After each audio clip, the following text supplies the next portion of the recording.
السلام عليكم ورحمة الله تعالى وبركاته. نتمنى انكم تكونوا بخير وعلى خير، ومرحبا بكم معايا فيديو جديد. اليوم ان شاء الله غادي نشارك معكم طاغس اموندين شوكولا اللي كتجي غزاله، لا في المذاق ولا في المنظر. مني ذقتها وانا قلت غادي نشاركها معكم باش نتوما تاخذوا عليها فكره وديروها لوليداتكم، لانها كتعجب الكبار والصغار، كتجي زوينه وراقيه في المنظر. تصافدوا بها بحال هكا في العيد ان شاء الله، ديروها في الفطور، علاش لا. المهم الطريقه والمقادير راهم ساهلين. كنتمنى انكم تكونوا معايا الفيديو حتى الاخير باش تعرفوني علاش كنهضر، وتبارطاجيوه مع صحابكم والعائله ديالكم كيف ديما. بلا ما نطول عليكم، دوزوا المقادير والطريقه ديال التحضير.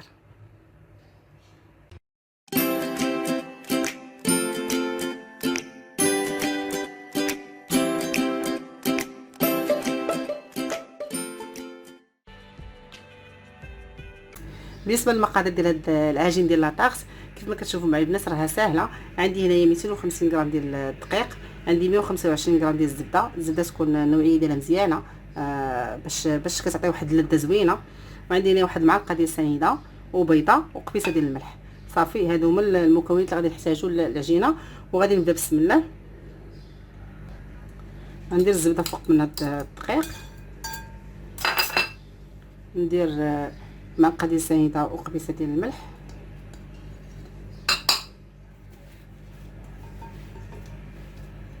صافي غادي نخدم بيدي البنات، راكم عارفين اليد باش كنتحكم في العجينه.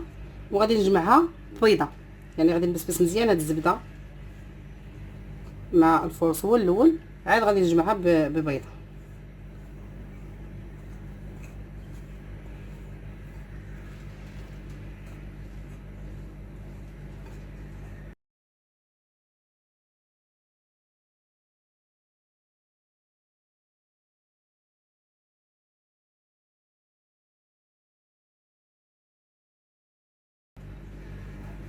باش كتجيكم طريقه زوينه البنات ديال العجينه ديال لاطاغ تجي مقرمشه، خاصكم ضروري تبسبسوا هاد الفورص بديك الزبده، ضروري بهاد الطريقه بحال هكا.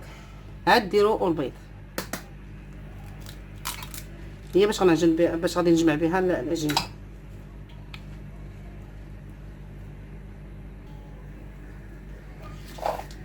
من بعد ما غنجمع البنات العجينه مزيان، غادي ندخل للثلاجه واحد 5 ديال الدقائق. عاد غادي نرجع معكم باش نورقها ونديرها في المول اللي كيدخل الفران.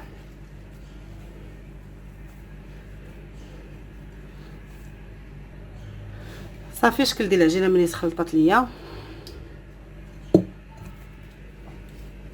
صافي من بعد ما جمعتها كيف ما كتشوفوا معايا، دابا غادي ندخلها للثلاجه واحد 5 ديال الدقائق باش تجيني ساهله في التوراق، وغادي نعاود نرجع معكم ان شاء الله.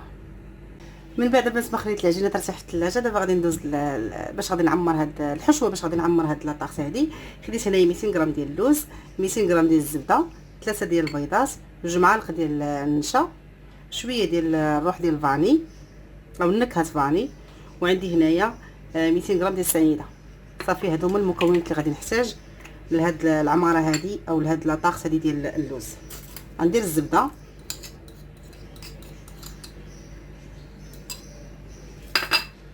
سنيده، وهاد النشا،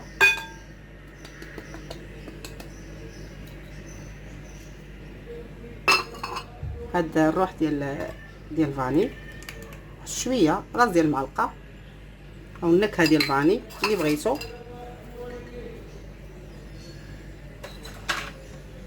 غادي ناخذ البنات الطراب ونخلط هاد المكونات هادي.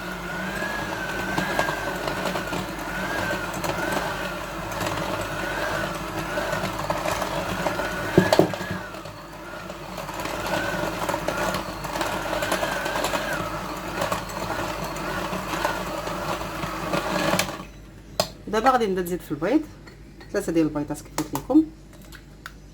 بالنسبه لهاد لاطاغ البنات راه اول مره بصراحه غادي نديرها، ولكن رانا ضيقاها دقتها عند جارتي وعجباتني، وقلت لها تعطيني المقادير باش نديرها بحال هكا لوليداتي ونشاركها معكم. بالنسبه للبنات اللي بغيتوا لهاد لاطاغ ديال اللوز هذه، اللي بغيتوها بواحد الطريقه اخرى، راه فايت ليا مشاركه معكم في القناه، حتى هي بطريقه زوينه وبريستيج. وكتجي سايه لذيذه، ولكن الصراحه هذه عجبتني اكثر.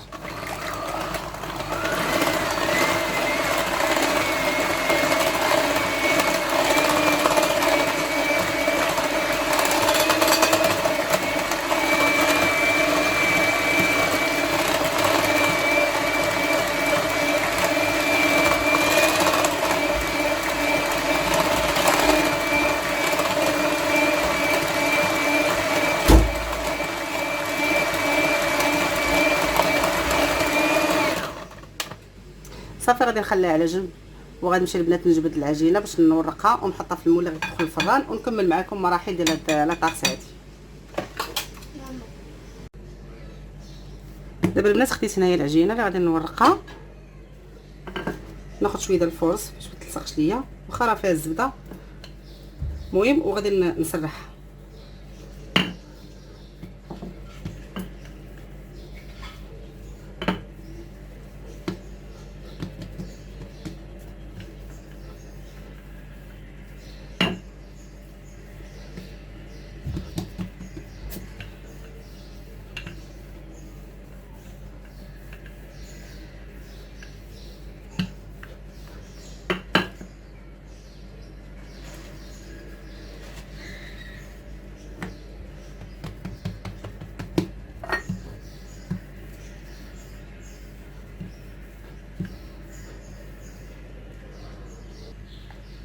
صافي دابا البنات درتها في المول اللي كيدخل الفران، وغادي نقطع هاد الجناب بحال هكا اللي شايطين ليا، ونقرصها بحال هكا حتى نقادها مزيان.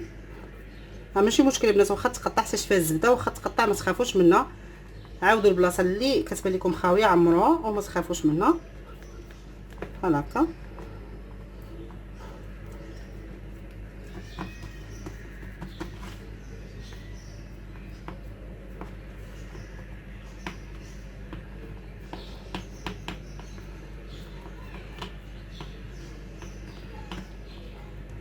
صافي كيف ما كتشوفوا معايا الشكل ديالها كيفاش كيجي. دابا غادي ندخلها للفريغو البنات، غادي ندخلها للفريغو نخليها واحد 10 ديال الدقائق. غنقول لكم علاش غادي ندخلها للفريغو. غندخلها للفريغو تبرد مزيان باش ملي ندخل الفران ما طيحش ليا العجينه وتلوى، لانها فيها الزبده غتبقى شاده ليا هاد الفورمه هادي ديال المول. هذا هو علاش كندخلوها للثلاجه الفريغو باش كتبرد لينا مزيان العجينه وكتجي معنا مزيان. غادي نثقبها بالفرشاه، غادي نتكها بحال هكا بفرشه البلاص وندخلها للفريغو واحد 10 ديال الدقائق.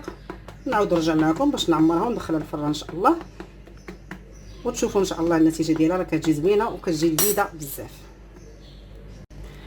دابا البنات غادي نعمرها الطاغس هذا.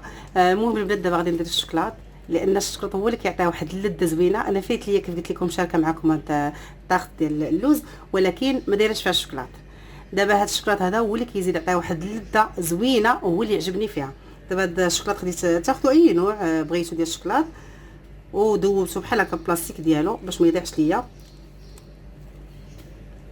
وغادي ندير الميكا بحال هكا، خليته في البلاستيك ديالو، وغادي نديرو هنايا ندورو بحال هكا، نعمرو مزيان.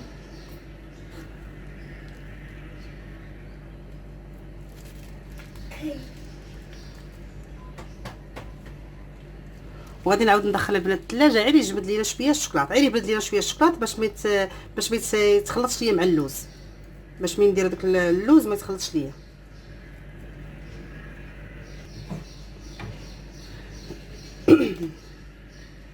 دابا غادي ندير داك الحشوه ديال اللوز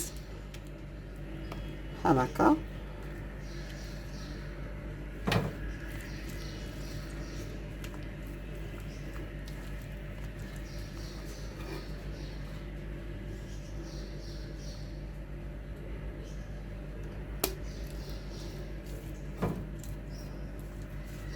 البنات انا شاط ليا شويه ديال العجينه وشاط ليا الحشوه. كيف ما كتشوفوا الحشوه راه عندي كثير على القياس اللي عندي ديال العبار، لان عندي المول ديال الفران عندي صغير.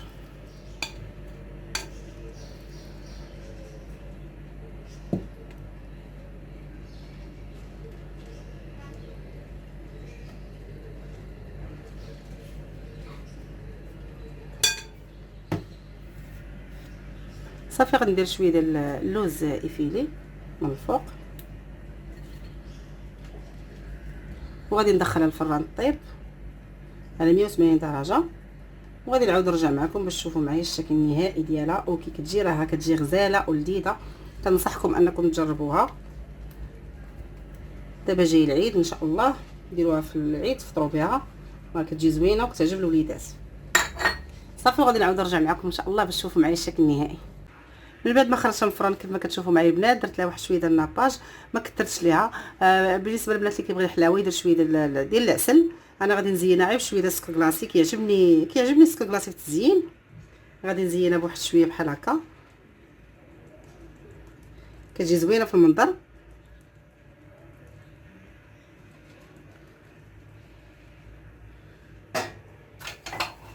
صافي المهم هذا هو الشكل ديالها، كتجي غزاله والريحه ديالها ما نعاودش لكم الناس كيفاش كتجي لذيذه. كيف قلت لكم انا فايت لي مشاركه معكم الطريقه ديالها بطريقه اخرى، ولكن بالشوكولاط اول مره غادي نشاركها معكم، لانني كيف قلت لكم غير دقتها عند جارتي وعجباتني.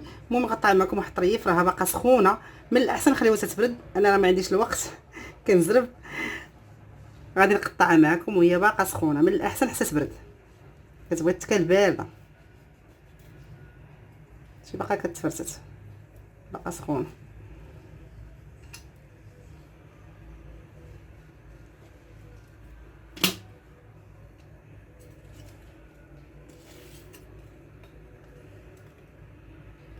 شوفوا معايا الشكل ديالها كي كتجي، راه كتجي لذيذه. وكيف قلت لكم انايا مع المول عندي صغير جات عامره بزاف، يمكن لكم ديروا كبر من هذا المول اللي عندي. المهم راه الشكل واللذه ما نعاودش لكم، والمذاق راه زوين بزاف بزاف، والطريقه حتى هي راه كيف قلت لكم سهله كيف مشوا معايا. كنتمنى انكم تجربوها وتردوا عليا خبر في التعليق ديالكم الزوينه. كنشكركم بزاف على المتابعه ديالكم وعلى التعليق ديالكم الزوينه، وبسلام عليكم، ونتلاقاو في فيديو جديد ان شاء الله.